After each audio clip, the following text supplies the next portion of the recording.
Good afternoon. Good afternoon. We're not afternoon yet, just yet, are we? It's 11 o'clock. Good morning, everyone. Welcome back to Real Reds Talk, an authentic football fan channel dedicated to Manchester United. This is your Friday morning news show with me and the wonderful Shreyas. Still emotionally hungover from last night's defeat, Shreyas. We'll start with that shortly, and then we'll get into some topical news as well. But yeah, just how are you feeling at the minute? We're really happy that I fell asleep last night. Because when I woke up and just saw the scoreline, and then when I saw what actually happened in the game as well, I was really happy that I wasn't awake during that game. Yeah. So you woke up to the news that we'd gone out, had you? Yeah, like I woke up and the first thing on Twitter that was flashing, it was saying, 3-0. I saw 3-0. I thought, we scored three. So, but Yeah. then I saw Sevilla three. Then I saw De Gea and Maguire with their faces like this. So I understood what happened. Yeah, well, it wasn't great. We're certainly going to touch on that in a second. We've got a little bit of news around Alejandro Garnacho as well that we're going to dive into. So, yeah, if you haven't subscribed to the channel yet, please do. If you're new to the channel, please consider contributing and smash a like on the video as well. And then, yeah, just discuss with us as we go through the chat. Please do put your opinions in. We're always happy to hear them as well. So, yeah, let's just dive straight into it. Just give me your thoughts on last. I don't know if you managed to catch up on most of it, if you've seen, the full match or just the highlights or the clips, but just thoughts on last night. It was diabolical, wasn't it? I mean, the thing is, I actually, just couldn't understand how a team, which performed the way it did against Nottingham, midweek, the way we played, the kind of performance we had, could, go to Sevilla and have this sort of a performance. And, I would say Sevilla aren't really that great of a team right now. Like, they aren't really playing that, the sort of football which we actually expect seeing from a team in the quarterfinals or the semi-finals of a big competition. They're not that sort of a team. So even though it was 2-2, I expected maybe they get a goal, but I did imagine us scoring two or three and just going into the semi-finals. But it I think yesterday just brought out the fact that maybe our squad, of course, I mean, it is genuinely there that we definitely need reinforcements, we definitely need more players coming in, but it just brought out and showed yesterday that in the big games, and especially in the big pressure games, without the players we have, like the set 11 we have with Varane, with players like Martinez, and especially without Bruno Fernandes captaining the side, this team can't perform in away games. Like, they genuinely can't perform in away games. Yeah, the drop-off was absolutely massive, wasn't it? We've got Aaron Diaz in the chat saying, any news of the sale can't continue with these bunch of players. We're going to touch on the summer clear-out as well a little bit towards the end, because that's definitely an interesting topic. But in regards to the takeover, the deadline's the 28th, so it's literally a week today. So I'm guessing we'll probably hear little drips and drabs leading up to that. And then obviously the main news will come out on Friday when we'll hear about that. Sam's in the chat saying, feel hungover from the game. Likewise, I didn't get much sleep last night. People probably noticed, but just stressed to fuck. And Aaron's saying, what do you think is going to happen FA semi-final with Bruno in, Maguire out? I mean, it's easy to say, and it's sure has to say like, make these changes, make a lot of changes, change this guy, take Maguire out. But the thing is, who do you put in the place?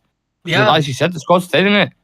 Yeah, because we genuinely have not got anyone who can come in right now, because Luke Shaw is injured as well. Luke Shaw isn't back to full fitness, so we can't expect Luke Shaw to come in and probably partner up alongside Lindelof, and do a job for us in said games. But that's the thing. When you've got one of Varane or one of Martinez out, you can still get by. You can put in a Lindelof, you can put in a Luke Shaw, probably put Casemiro. You can still go, like 2 to 3 games. When both of them are out, that's when the real problem comes in, because we don't have that amount of depth to actually fill in, the shoes of Rafael Varane as well as Lisandro Martinez at the same time in this team. And that's why, Ten Hag actually wanted to get in someone like a Timber, who could not just function in that centre-back role. He could play right-back. He can even play a CDM position in there as well. Someone who's versatile enough to play in 3 positions in that back line. But we don't have that at the moment. And the players we do have can't really do that sort of a job in the system and in the way we play. And I think Sevilla were just, able to capitalize on that fact that Maguire is at the back, Lindelof is at the back. So we can't really function well with the high line. We can't really be, looking to play much out from the back because they can't do the job that Lissandro does or what Varane does. So I think Sevilla. I think if you look at it from Sevilla side, you know, for them it was the perfect opportunity to actually beat us and go into the semis without having Varane and Martinez like a starting choice centre backs. Both of them are out at the same time, and the drop off with Maguire and Lindelof, if you compare it to Varane, Martinez is just miles. So we need reinforcements, but we can't really look into that topic till the sale goes through. Yeah, that's it. Aaron said as well, I completely forgot about this, Trey, as the Maguire's bloody suspended, isn't it? Yeah. Over the weekend. So it's kind of like you're thinking, oh no, we've not got a centre back. But judging from last night, I'd rather have him suspended. I'm not even joking. Like, I'd rather him be out, and I'd rather Luke Shaw come and take his place. If he's fit enough to play, I'd rather Luke Shaw take his place and then have Lindelof alongside him, or put Casemiro in the back line and do it like that. But look, it's not. There was individual performances last night, that were horrendous. There was some that were really bad and some that were average. So we'll start with the really bad ones. Your boy David De Geas, and Barre. Yeah. Him and Barre, especially in that game. There's a couple of stats to read out, and then just talk to me about what you thought in his performance. So since the start of last season, no Premier League player has made more errors leading to an opposition goal in all competitions than David De Gea. And there's a quote from Ten Hag on David De Gea as well. He said he is the one with the most clean sheets in the Premier League. That shows he's a very capable goalkeeper. So two kind of conversing things there. Just give your thoughts on his performance if you can. I think definitely last night, the performance that David De Gea put in, that is that is unacceptable considering this the intensity of the game and considering what part of the competition we are in. Like, we are in the quarterfinals. We're already, the game is at 2-2. Even the slightest of mistake when it can lead to a goal, they immediately, they just take the completely take away the morale of the team as well, apart from the goal, which, and considering our team, when they go into away games without players like Martinez, without players like Bruno, they don't have that mentality to actually, come out and score 2 goals in reply. They don't have that. So, it was a very bad performance from David De Gea last night. Yes, he has got the most clean sheets in the Premier League right now. Yes, there have been games where, David De Gea just shows what he can actually bring to the table. But the kind of performance that he put in last night, I think it will take a lot of time for people to forget that. Like, genuinely, it will take a lot of time for people to forget that what he actually put in, because I think sometimes, even though players can perform well in 10 games and have just one bad game, but the intensity of that one game, if it's just too high, and if the mistake and performance you put in is just that low, like what happened last night, it takes some time for the fans to actually digest it as well, and last night was just unacceptable.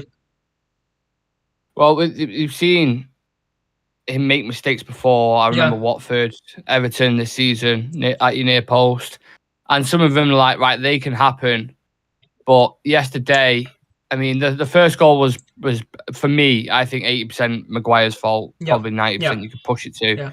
But David De Gea can also see as well that he's got 3 players around him. So I know the captain, I say captain in air brackets, is asking for the ball, but you should also have spatial awareness to know, like, probably shouldn't give it in there, especially when you remember the Brentford game, as well, with Christian Eriksen. So that, I think that was mostly Maguire's fault. But what about the second goal in itself? Because he got a little bit of criticism with that, but I thought I don't know, it was a weird one because it bounced awkwardly off his sholders, didn't it? And there was a slight dip on it, so I don't know if I thought it was quite harsh criticising on that. Now I've looked back at it, I don't know what you think. The thing is, with the scoreline and what all happened last night, no positive or any player, even if you can say it is a 50-50 goal or even a 60-40 goal, where you can say that it is not the entire fault of that particular player. People don't read that between the lines. People just see the scoreline. People just see what happened, and they're very quick to pointing fingers, and that happens. That is what most of the football fans sometimes do unknowingly as well, but it does happen, and the players they have to respond to it. They can't really hide away from that fact. And I think I think the fan base especially is very split on David De Gea at the moment. Like there is a good section that wants De Gea to stay. There is on the other hand another section who wants to see a new number one at Manchester United. And I think the performance that he put in last night, I think it is once again gonna add a lot of fire to that, because the contract is still, his contract has still not been decided. He has still not signed new contract. So, and with new owners coming in and as well, I hope new owners come in soon. You never know what might happen. So Yeah.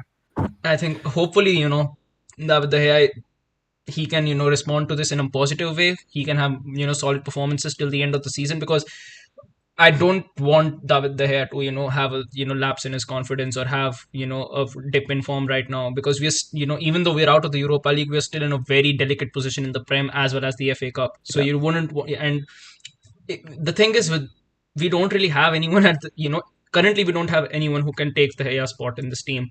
And if you see someone like De Gea losing their confidence, it leaves that backline much more vulnerable without Varane and Martinez as well. Yeah, absolutely.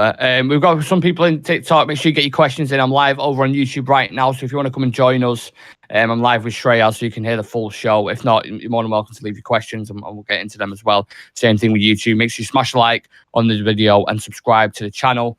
It was the third goal that was kind of obviously the biggest talking point. Now, with David De Gea, I've always been on the fence a little bit. Like, I'll have the odd week, which is what happens in football. You'd be like, amazing, saves us the game. Without him in goal, that we'd be knackered. We would have lost 3-0, 4-0 without his saves. And then other games where you're like, just distribution, sticking to his line, not commanding his box. It's just been something that's part of his game, and I don't know if he can get rid of it. And Ten Hag, I think it's as simple as this: Ten Hag wants to play out from the back. Yeah, he definitely does. De Gea can't do that. He just can't do it. I don't think he can learn it. I don't think, this is a keeper who's been around for 10 years now. I think he's a fantastic goalkeeper. I don't think he's a footballer. No. So if we're talking about being ruthless heading into the summer, which we are going to touch on shortly, so I don't want to get into it too much now, that he is someone that definitely needs considering. 100% needs considering. And I know that'd be difficult for yourself because you're a massive fan of David De Gea. Yeah. But I don't know what's going on with the contract talks in a minute, because apparently he was close to signing a contract. Yeah. So that's a little bit worrying for me if he is. I'm not going to lie, because that would then instate to me that Ten Hag's given authority to that, and he's like, yeah, we can. Or maybe he's not found the replacement, or I don't know. I don't know how it would work. But just your thoughts on that particular individual. The thing is, I think if Ten Hag wants him to sign a new contract, I think that's sufficient enough for me to say that Ten Hag does want De Gea to be at the club, because up until now, every single player who's gotten a new deal has gotten it with Ten Hag's approval, whether it is Garnacho getting a new deal, whether it is Rashford, whether it's Luke Shaw, and now whether it is David De Gea. So I think if he does get offered a new contract, I think De Gea is going to be our number one for the next 2 to 3 years as well. Like, if he does sign that contract, it's a given that he'll be here and, he'll be starting for us, at least for the next 2 seasons. But if he doesn't sign, I don't want us to let David De Gea go on a free. Like, I think if he moves on a free transfer, I think it will be a very, very, very big loss to the club, because I think there are still going to be a lot of top clubs who might actually come in for someone like David De Gea. And the last time it was being mentioned, a lot of clubs, it was being rumored that they're genuinely interested in having David De Gea in their club next season, but David De Gea didn't leave. So I think hopefully whatever happens, at least we are able to make a decent amount of money off him. He doesn't leave on a free contract to someone, because the kind of wages that we paid him and for the time that he spent, I don't want to let him go on a free. But yeah, I think if Ten Hag doesn't fancy having De Gea, I think we should actively be looking for a new goalkeeper next window, and there are going to be a lot of options available for us next season.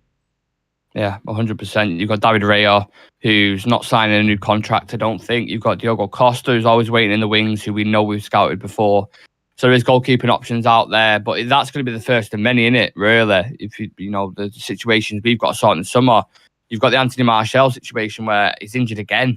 Strayaz. Like, this guy's just the most injury prone, and Sam and Chivy had a massive debate about it last night, going back and forth. I don't know if you watched it, but yeah, them two was proper going at it in regards. Sam's just like, I'm done with him now. He gets injured every 2 games. You can't rely on him. And Chivy's like, well, what if he comes back next season? And then it's just a minefield, isn't it? And I was assessing the squad as a whole and looking at individual performances as well, and some of the stats that was popping up. So the midfield, the pass percentage, you had Sabitzer, who had a 54.5 pass percentage. You had Casemiro, who had a 67.6 pass percentage as well. They were both awful. And then Eriksen had 86%, which surprised me because I thought Eriksen was one of the worst ones at a lot. The tracking back from him yesterday was horrendous. The Jadon Sancho, his work rate off the ball was just awful. Like, the passengers just letting him go by, and I'm like, what are you? So it wasn't just De Gea and just Harry Maguire.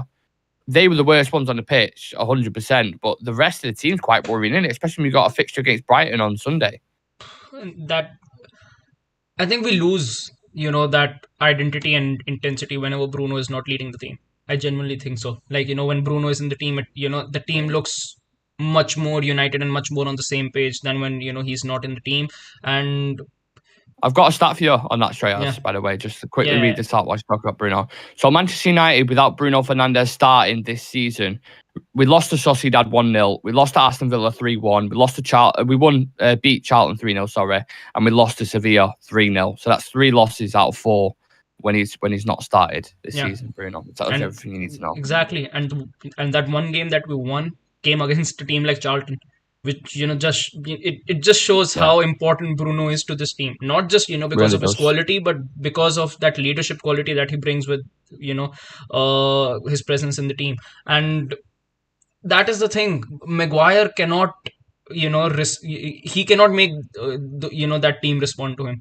Like, when we were playing against City and we went 1-0 down, the whole team responded to Bruno Fernandes and we were able to win that game 2-1. When we lost, I think we lost that game the moment that first goal went in yesterday. Like, genuinely, I think the heads completely dropped and there was just no fight from us. Like, I could see, Anthony pulling his, basically trying his heart out to do something on that pitch. The only one. Yeah. The only one who was trying, really, Anthony. It genuinely looked like he was the only one, just fighting with his heart on that pitch last night. Because except that, it just looked like everyone was trying to do their own thing on the pitch. Like, there was no chemistry in the team after the first goal went in. And that is the most worrying fact that, we, like I said, that, we relied too much on Marcus Rashford to score goals. We relied too much on Bruno Fernandes just to, keep this team together as a unit. And that is a very, very worrying thing.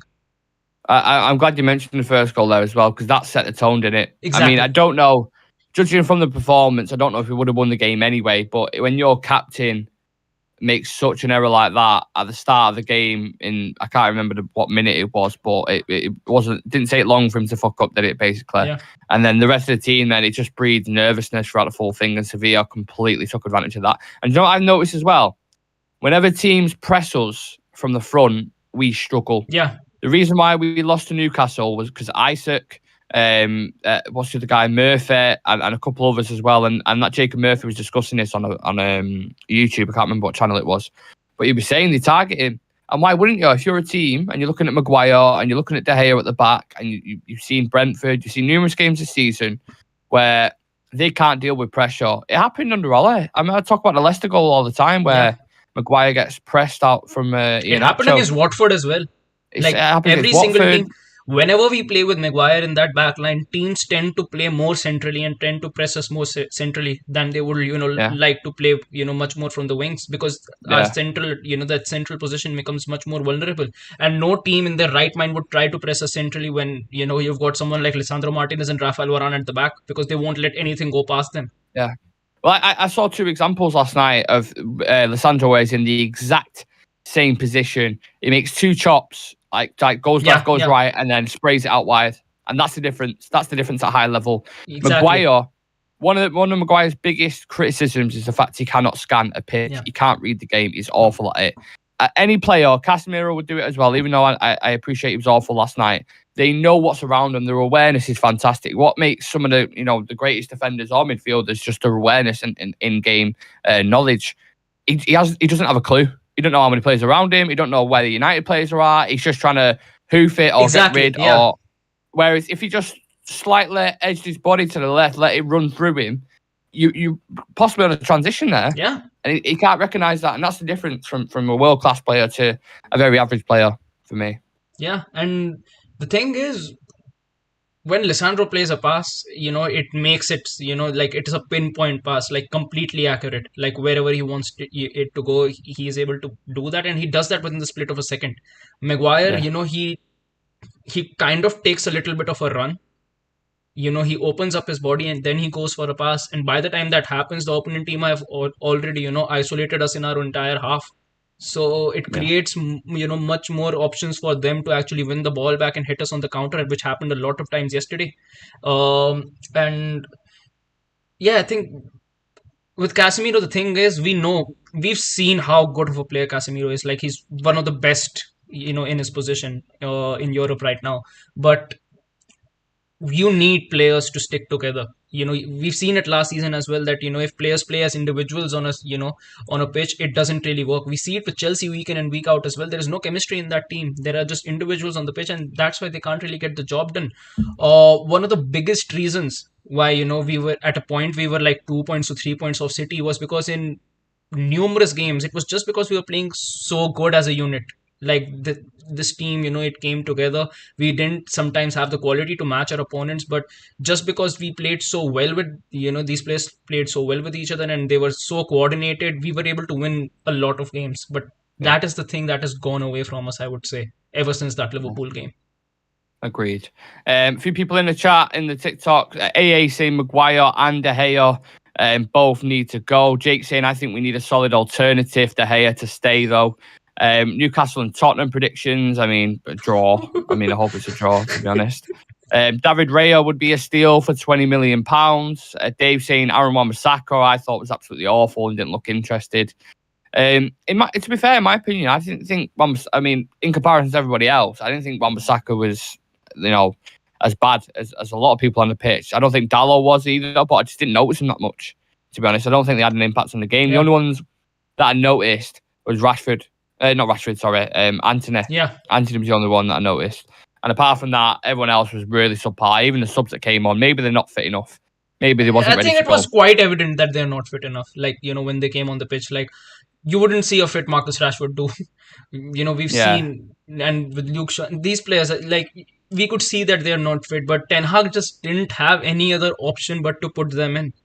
We've practically got no one. And I think another fact is, we were saying that maybe David De Gea leaves this summer. I think Jadon Sancho leaves this summer as well. I think it's a very possible thing that might happen in this window, because we've got Marcus Rashford out, you've got Alejandro Garnacho out as well, and Sancho can't perform yet. He still can't perform for us. So well, I want to discuss the summer sale clearance, whatever you want to call it, very very shortly. Just one more question I wanted to ask was what, if any, we can make, what changes would you make for Brighton? Because, Patrick's saying there in the chat, Brighton will beat us on Sunday too, especially if we play like that. So, out of the limited options that you've got, how do you shake this team up? How do you, bring certain personnel in to switch it up?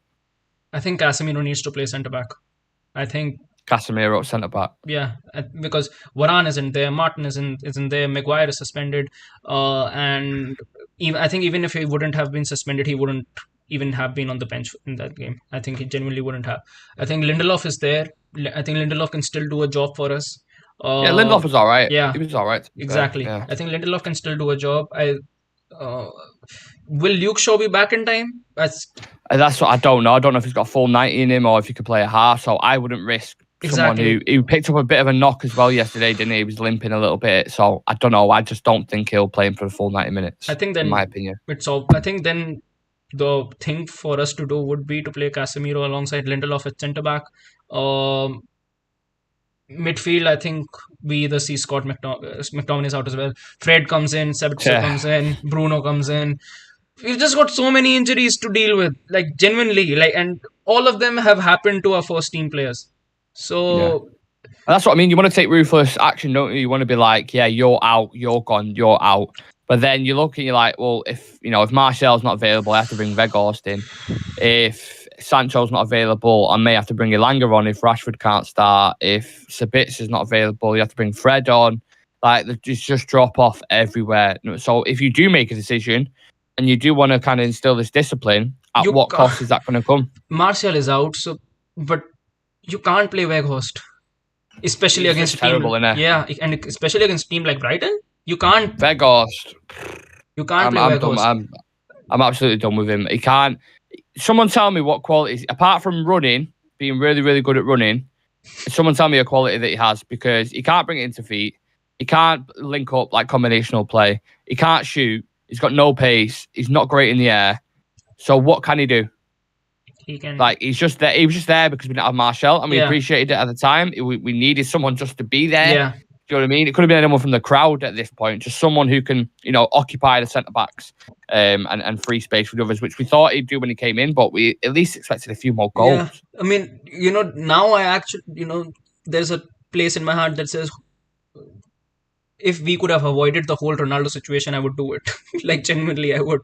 Because Weghorst just can't function in this team, and the kind of opportunities that he sometimes misses as well. Like, they're not hard goals that he needs to put in. We've seen with Martial as well in the short time that he did come into this team.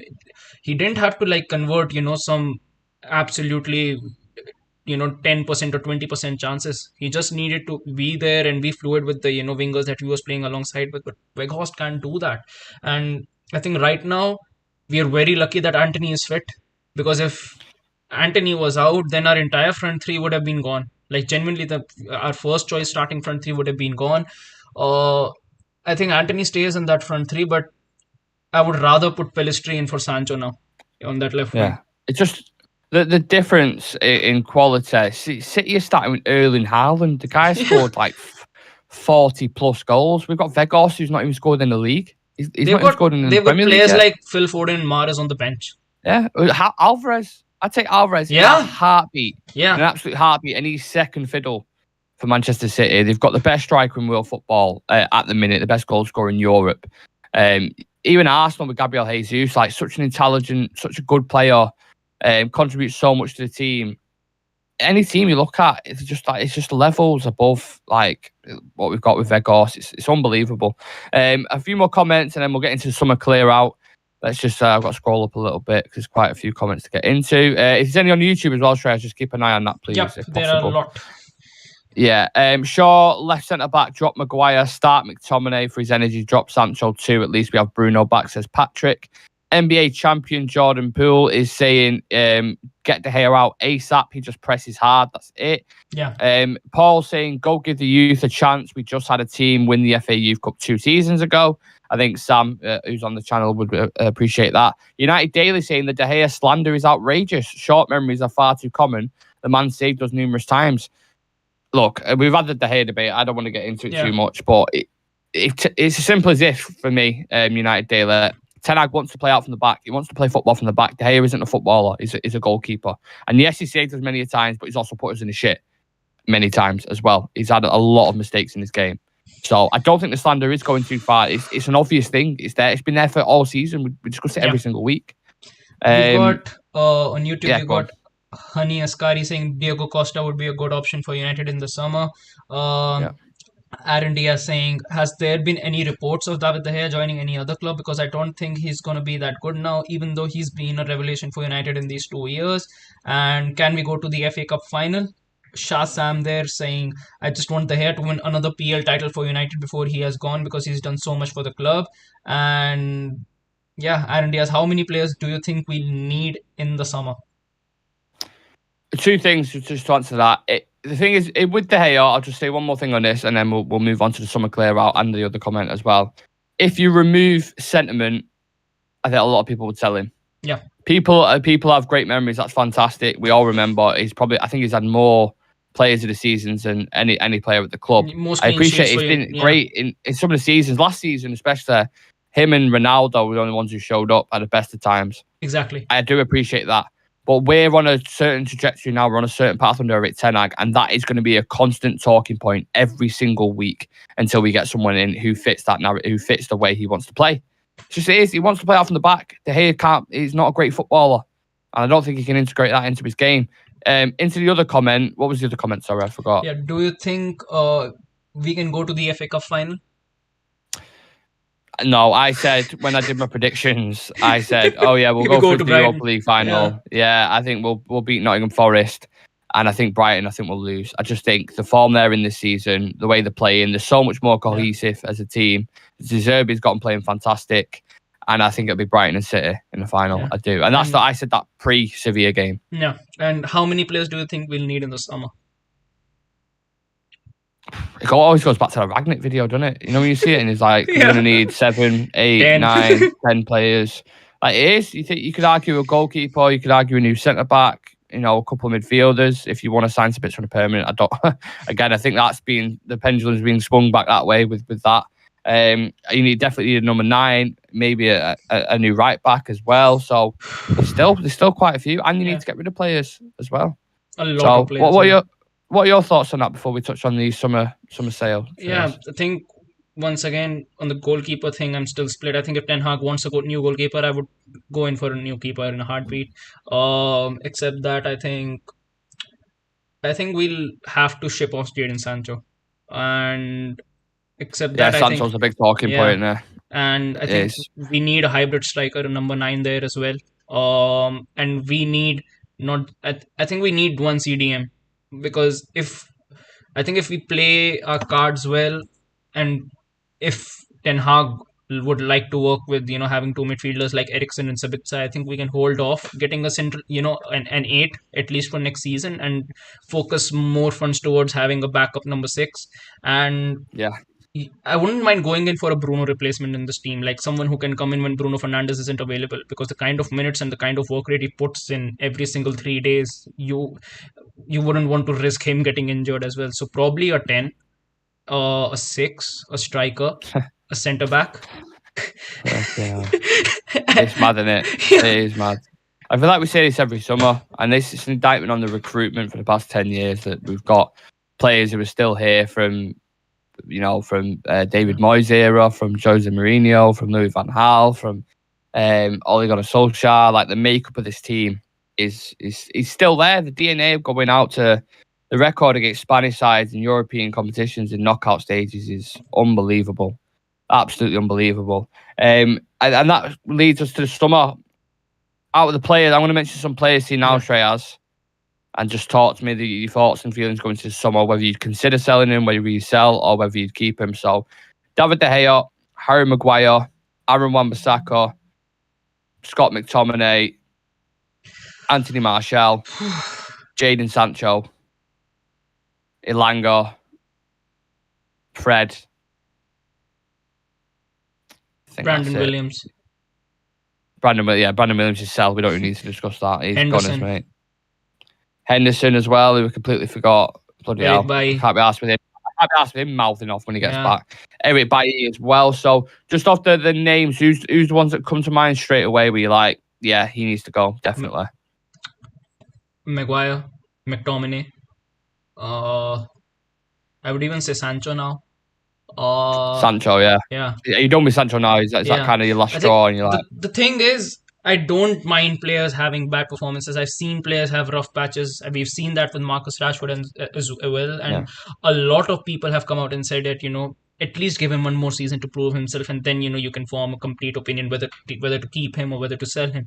The thing with Jadon Sancho is I don't see that passion in him whenever he's playing. I don't see that work rate. I don't see that, you know, instinct and mentality from him when he's playing on the pitch. Like, Marcus Rashford doesn't press a lot. Marcus Rashford doesn't really defend a lot. But when, you know, you're in that sort of a game, Marcus Rashford, you know, he's able to make his presence felt in a game. Like, even if you're playing bad, if you played bad this season, Rashford knows how to make his presence felt in a game.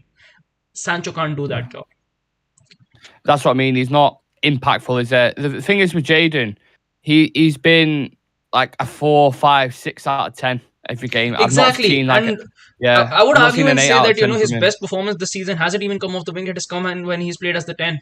Yeah. And that too for just 30 minutes against Leicester. Exactly. Yeah. And when you've got a young gun like Alejandro Garnacho coming in, who's just 18, and he's been able to completely displace you off the squad, it shows that Yeah. something is going wrong for you at this club. It genuinely is going Yeah. wrong something is going wrong for you at the club. And if you compare them, Alejandro Garnacho and Jadon Sancho, if you talk talent and if you talk experience, Jadon Sancho has a lot of experience over Alejandro Garnacho. But but if you put their performances on the pitch, you know, and the goals and assists that they brought in this season, Alejandro Garnacho has performed much better than Jadon Sancho, Yeah. Um, and in the and big games as well. Yeah, one thing Sancho doesn't have is pace in exactly. abundance. That's why he struggles on the wing. You need pace. That's just ultimately what it comes down to, because you're never going to beat a man. They know your game, you know what you're going to do, and then you need other pieces of the puzzles around you. And we're just not at that point in a minute. And he is, it's frustrating. It's really, really frustrating. I think United Daily put a really good comment in there. Said the immediate concern is that the drop off between our starters and rotation players is titanic. It's a big drop off.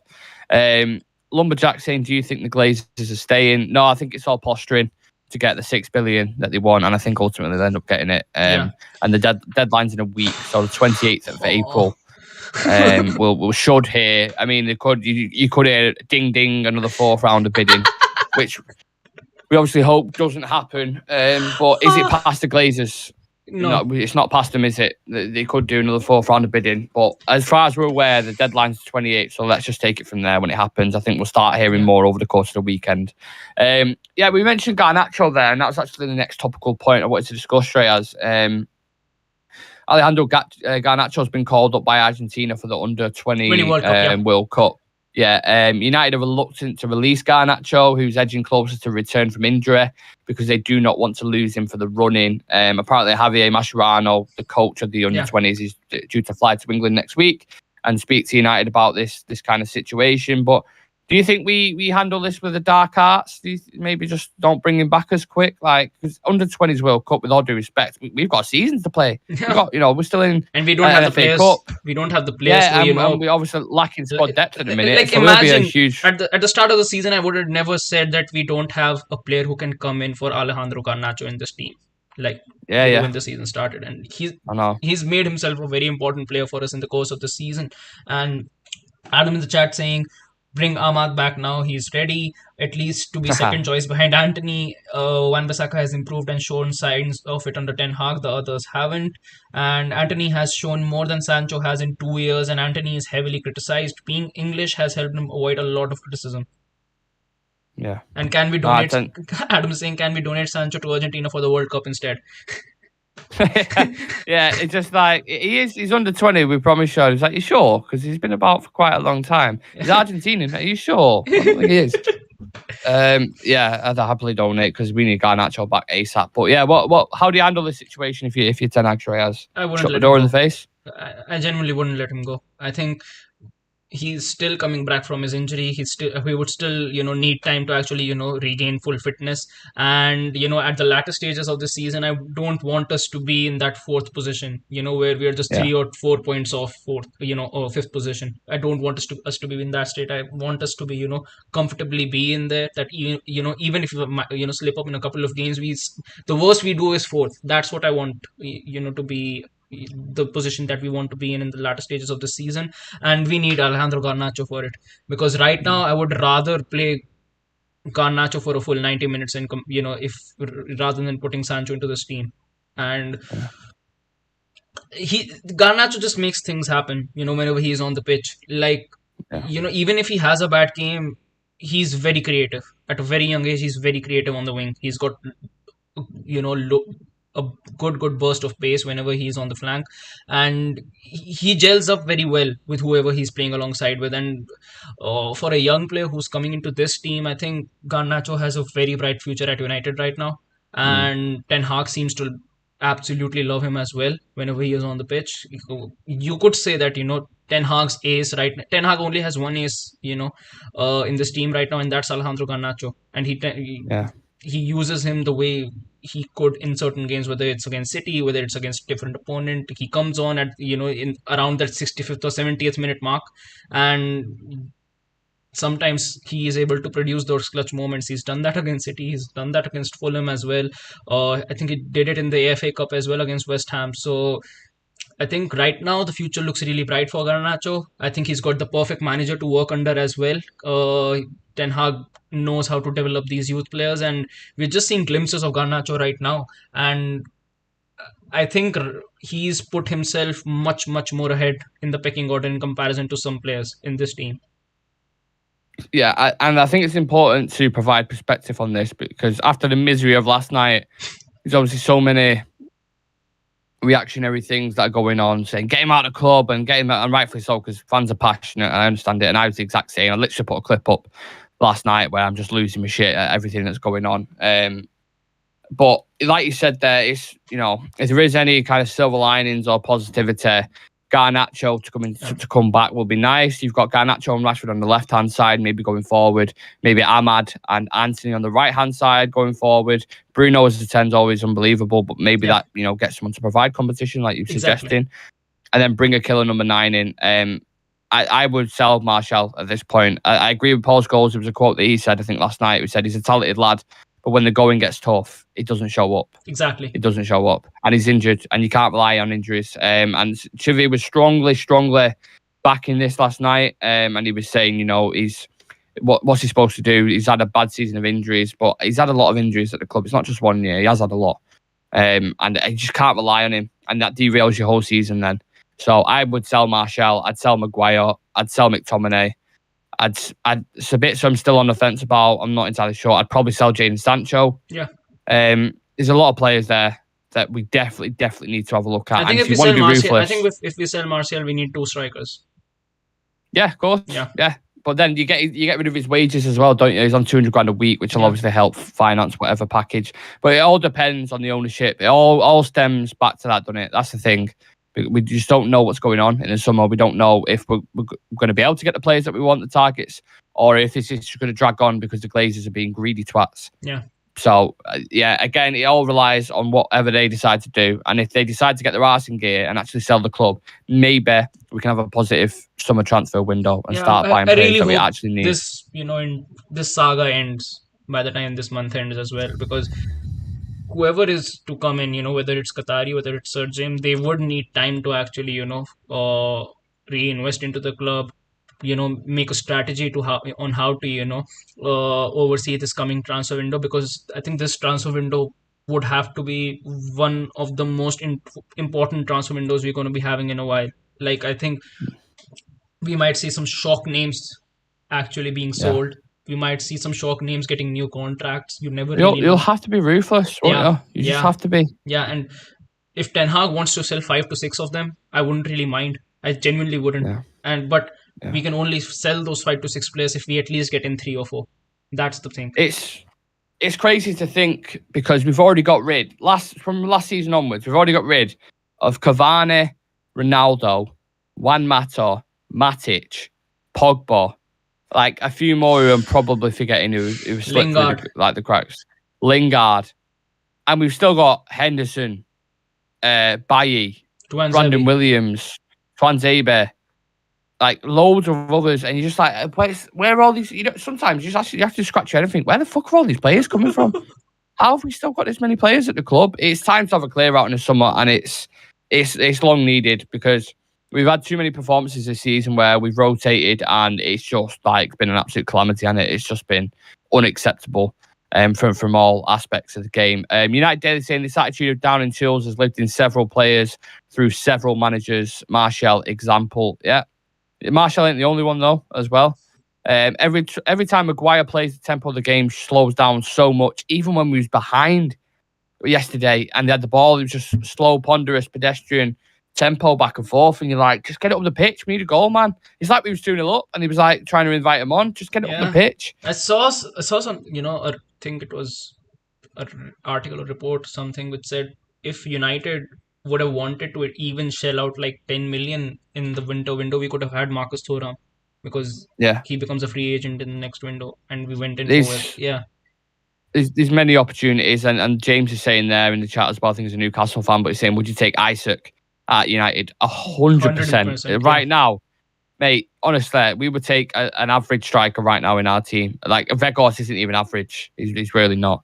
So, yeah, we would happily take someone of his quality. I think Isaac's a fantastic player, and he's young. and looks like the part. So yeah.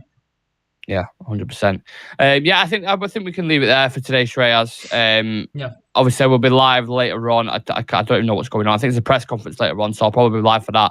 And it'll be a bit more breaking news, hopefully, around the ownership situation. So make sure you come and join me for that. We'll have the preview for the Brighton game tomorrow, and then I'll have a live watch along on TikTok and YouTube on Sunday as well. So make sure you come and join me live for team news. I'm not sure what time kickoff is against Brighton. Probably, I'm guessing, like 4 o'clock. So I'll be live at 3 o'clock with team news. Make sure you follow us all on socials. If you're already following me on the TikTok page, appreciate your TikTok, Instagram, Twitter. Drop us a follow over on there. Drop Shreyas a follow as well if you want to on Instagram or wherever. Shreyas, thank you for coming on, mate. Yeah, thank you for having me. Yeah, no worries. We'll see you guys in the next one. Take care of yourselves. Peace.